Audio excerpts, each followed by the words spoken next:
오늘 주신 하나님의 말씀은 로마서 1장 8절에서 17절까지의 말씀입니다. 로마서 1장 8절에서 17절까지의 말씀, 신약성경 239페이지에 있습니다. 로마서 1장 8절에서 17절까지의 말씀을 한 목소리로 합독하시겠습니다. 먼저 내가 예수 그리스도로 말미암아 너희 모든 사람에 관하여 내 하나님께 감사함은 너희 믿음이 온 세상에 전파됨이로다. 내가 그의 아들의 복음 안에서 내 심령으로 섬기는 하나님이 나의 증인이 되시거니와 항상 내 기도에 쉬지 않고 너희를 말하며 어떻게 하든지 이제 하나님의 뜻 안에서 너희에게로 나아갈 좋은 길 얻기를 구하노라. 내가 너희 보기를 간절히 원하는 것은 어떤 신령한 은사를 너희에게 나누어 주어 너희를 견고하게 하려 함이니 이는 곧 내가 너희 가운데서 너희와 나의 믿음으로 말미암아 피차 아니함을 얻으려 함이라. 형제들아, 내가 여러 번 너희에게 가고자 한 것을 너희가 모르기를 원하지 아니하노니 이는 너희 중에서도 다른 이방인 중에서와 같이 열매를 맺게 하려 함이로되 지금까지 길이 막혔도다. 헬라인이나 야만인이나 지혜 있는 자나 어리석은 자에게 다 내가 빚진 자라. 그러므로 나는 할 수 있는 대로 로마에 있는 너희에게도 복음 전하기를 원하노라. 내가 복음을 부끄러워하지 아니하노니 이 복음은 모든 믿는 자에게 구원을 주시는 하나님의 능력이 됨이라. 먼저는 유대인에게요 그리고 헬라인에게로다. 복음에는 하나님의 의가 나타나서 믿음으로 믿음에 이르게 하나니 기록된 바 오직 의인은 믿음으로 말미암아 살리라 함과 같으니라. 아멘. 9월에는 로마서의 말씀을 가지고 하나님의 은혜를 나누고 또 그 말씀이 우리의 삶에 적용되어서 그 말씀대로 살아가는 귀하고 복된 날마다의 하루하루를 살아가시기를 바라고 원하는데요. 오늘 로마서의 시작에 앞서서 로마서의 간단한 이 개요를 말씀드리도록 하겠습니다. 로마서는 잘 알고 계시듯이 사도 바울이 기록한 사도 바울의 저서인데요. 사도 바울이 3차 전도 여행을 마칠 무렵 고린도에 머물면서 로마서를 기록했다고 알려져 있습니다. 이 책의 이름과 같이 로마에 있는 그리스도인들에게 썼던 편지인데요. 연애 편지는 사랑을 노래하는 편지이고 또 감사 편지는 감사를 표현하는 편지이듯이 이 로마 교회를 향한 이 로마서 편지에도 분명한 목적이 있었습니다. 그것은 바로 로마서 15장 28절에 나와 있는 이 바울이 그 새로운 선교지인 서바나 지역, 지금 말로 스페인에 가기 위해서 로마 교회의 협조를 얻기 위함이 이 로마서를 기록한 목적이었던 것입니다. 즉 로마서의 목적은 선교적 사명을 감당하기 위한 선교 서신이라고 할 수 있는 것인데요. 이 선교적 사명을 감당하기 위하여서 로마 교회의 그리스도인들을 더욱더 설득하고 이 선교에 동참시키기 위해서 바울은 오늘 함께 보신 이 본문 말씀 속에 로마 교회로 방문하고자 했던 자신의 계획을 말을 하고 있는 것입니다. 고린도 교회라든지 갈라디아 교회라든지 다른 교회들은 바울 서신에 바울이 직접 개척한 그런 교회인데요. 그 교회들과 다르게 로마 교회는 사도 바울이 직접 개척했던 교회가 아니었습니다. 오순절 사건 때에 예루살렘에 방문했던 디아스포라 유대인들이 로마로 다시 돌아가서 자생적으로 세워진 교회가 로마 교회였는데요. 그런데 클라우디우스 황제 때에 유대인 추방령이 내려지게 되면서 그로 인해 로마 교회는 유대인 그리스도인들이 다 내어 쫓기게 되고 온전히 이방인 그리스도인으로만 구성된 교회로 지내게 되는 그런 기간을 갖게 됩니다. 이후 네로 황제 때에 다시 돌아와서 유대인들이 로마로 돌아올 수 있게 되었지만 로마 교회 안에는 다른 이방인 교회와 마찬가지로 이방인 그리스도인들과 유대인 그리스도인들 사이에 분열과 갈등의 문제가 불거지게 된 것이었는데요. 이 사실을 잘 알고 있던 사도 바울은 이방인 그리스도인들과 또 유대인 그리스도인들의 갈등을 해결하고자 했던 것입니다. 왜냐하면 이들의 갈등이 해결되어야 교회가 하나가 되고 사도 바울을 선교지로 이렇게 파송할 수 있는 그런 조건이 성립되기 때문이었는데요.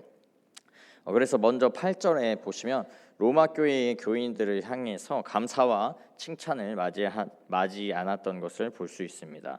14절에도 보시면 유대인이었던 사도 바울이 계속해서 이방인과 헬라인과 야만인, 이 성경 아래 주석에 보면 이 야만인이 헬라어를 사용하지 않는 이방인들이라고 이야기를 하고 있는데요. 지혜 있는 자나 어리석은 자까지 자신이 모두에게 다 빚진 자라 말하면서 갈등과 분열로 인하여서 마음이 상해 있던 이방인 그리스도인들, 로마 교회에 있는 그 이방인 그리스도인들의 마음을 위로하고 있는 것을 알 수가 있습니다. 먼저 말씀드렸지만 사도 바울은 자신의 이 선교 사명, 스페인 선교 계획에 있어서 로마 교회를 동참시키기 위해 로마서를 기록하였고, 또 로마 교회를 직접 방문하여 설득하고자 하는 계획이 있었다고 했는데요. 그러나 바울은 그의 진짜 목적을 로마서 후반부, 아까 말씀드린 것처럼 15장에서나 그 목적을 언급을 하게 됩니다. 오늘 본문인 1장에서는 그가 로마 교회를 방문하는 이유를 이 11절의 말씀과 같이 신령한 은사를 그들에게 나눠주기 위해서 방문 계획을 갖고 있다고 말하고 있습니다. 이 신령한 은사를 얻게 되면 로마 교회에 있는 자들이 견고하게 된다고 말을 하고 있는데요. 또 13절에는 다른 이방인 중에서와 같이 열매를 맺게 하는 결과를 가지고 온다고도 설명을 하고 있습니다. 바울이 전해주고자 했던 이 신령한 은사, 나뉘고 분열하고 갈등했던 로마 교회를 견고하게 하고 또 그들에게 열매 맺게 하는 그 은사가 무엇인지 궁금하시죠? 그것은 바로 복음, 바로 그 자체였습니다. 물론 로마 교회도 아까 말씀드린 것처럼 오순절의 사건을 통해서 12사도, 특히 그 베드로의 설교를 듣고 복음을 듣고서 유대인 그리스도인들이 로마에 돌아가서 세운 교회였는데요. 그러나 그들에게는 사도가 계속해서 함께 있지 않았고 또 교사도 없었기 때문에 복음을 단편적으로밖에 알 수 없었던 것입니다. 그래서 다른 이방인 교회에서와 같이 유대인 그리스도인들이 하나님의 복음을 오해하는 일들이 일어났는데요. 율법을 행해야 한다거나 유대인의 우월성 등을 주장하면서 교회 안에 갈등이 발생했던 것입니다. 그러나 하나님의 진짜 복음은 그렇게 유대인과 이방인을 차별하고 나누는 것이 아니었는데요. 사도 바울이 직접 경험했던 그 복음, 유대인이나 헬라인이나 야만인이나 또 지혜자나 어리석은 자나 구별이 없이 구원하시고 하나 되게 하시는 그 참 복음을 전해주기를 사도 바울이 원했던 것이었습니다. 우리 16절에서 17절의 말씀에서 이 복음의 본질을 잘 설명해 주고 있는데요. 다시 한번 우리 한 목소리로 읽어보도록 하겠습니다. 16절, 17절 읽어보겠습니다. 시작. 내가 복음을 부끄러워하지 아니하노니 이 복음은 모든 믿는 자에게 구원을 주시는 하나님의 능력이 됨이라. 먼저는 유대인에게요 그리고 헬라인에게로다. 복음에는 하나님의 의가 나타나서 믿음으로 믿음에 이르게 하나니 기록된 바 오직 의인은 믿음으로 말미암아 살리라 함과 같으니라. 아멘. 율법의 행함이나 인간의 어떤 기준과 조건이 아니라 오직 복음을 전해 듣고 믿는 자들에게 하나님이 은혜로 구원을 주시는 이것이 참된 복음이라고 분명하게 선포하고 있는 것입니다.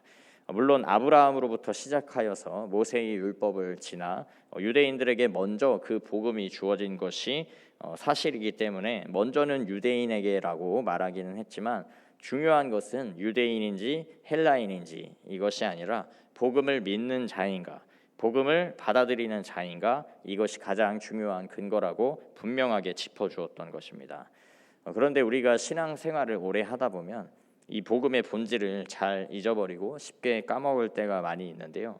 하나님의 은혜로 믿음으로 구원을 받고 의인으로 칭함을 받는 것인데 마치 나의 신앙생활 때문에 내가 열심히 예배드리고 열심히 말씀 읽고 기도하고 또 열심히 봉사와 전도와 선교하는 그런 행위 때문에 내가 하나님 앞에 받아들여진다고 착각을 하게 되는 것이 우리의 연약함이고 인간의 본성인 것입니다.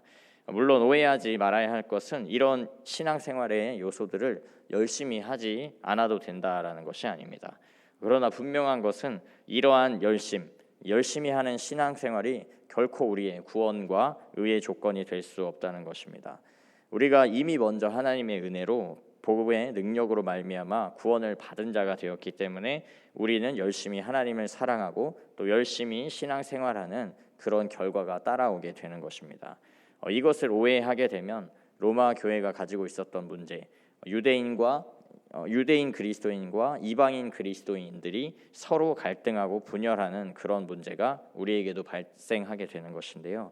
나는 열심히 신앙생활하고 예배도 빠지지 않고 봉사도 하고 전도와 설교도 열심히 하는데 왜 저분은 왜 나만큼 열심히 하지 않지? 정말 구원받은 사람이 맞나? 의인이라 불릴 자격과 조건이 되나 하는 그런 마음이 우리 내면 깊은 곳에서부터 올라오게 되는 것입니다. 이 판단하고 정죄하는 그런 나쁜 마음으로 가득 차게 되는 것인데요. 그러나 중요한 것은 내가 진실로 하나님의 은혜로 이 복음의 능력으로 구원을 받은 자라면 교회 안에 다른 사람들이 잘하거나 잘하지 못하거나 이런 것들은 중요하지 않게 된다는 것입니다. 내가 먼저 용서받은 자이고 내가 먼저 구원의 은혜를 입은 자이기 때문에 잘못하는 것만 같은 그런 사람도 끝까지 참고 수용하며 기다려줄 수 있는 예수님을 닮은 자가 되는 것인데요. 우리에게 있는 그 복음이 능력이 되어 이 사도 바울이 말한 것과 같이 우리가 서로 더욱 견고하게 되고 서로 하나 되고 화합하게 되는 이 사랑과 화평의 열매를 맺을 수 있게 되는 것입니다. 사랑하는 성도 여러분, 이러한 모습이 진짜 복음을 가진 자들의 모습이라는 것을 다시 기억하시기를 소망합니다.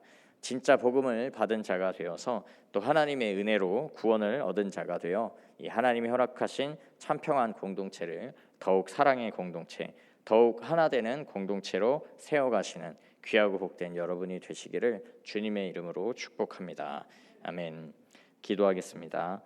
아버지 하나님, 조건 없이 자격 없이 오직 하나님의 은혜로 먼저 구원받은 자가 되어 주님의 그 은혜에 합당한 삶을 살아가는 주님의 자녀 될 수 있도록 인도하여 주옵소서.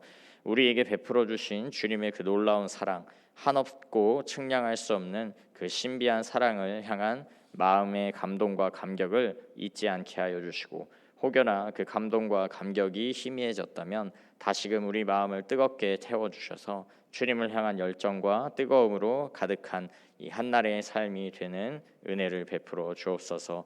우리를 먼저 사랑하신 주님의 사랑이 우리 안에 가득할 때 우리가 주님을 더욱 사랑하며 또 허락하신 주변의 이웃들, 가족과 교회 공동체, 지인들과 또 나아가 내가 미워하고 원수와 같이 여기는 그런 사람들까지도 조건 없이 아낌없이 사랑하는 사랑의 사람들이 될 줄을 믿습니다. 사랑의 주님을 닮아 끝까지 사랑하는 사랑의 사람이 되도록 주의 사랑과 참된 복음으로 우리의 삶을 다스려 주옵소서. 감사드리며 구원의 주가 되시는 예수 그리스도의 이름으로 기도합니다. 아멘.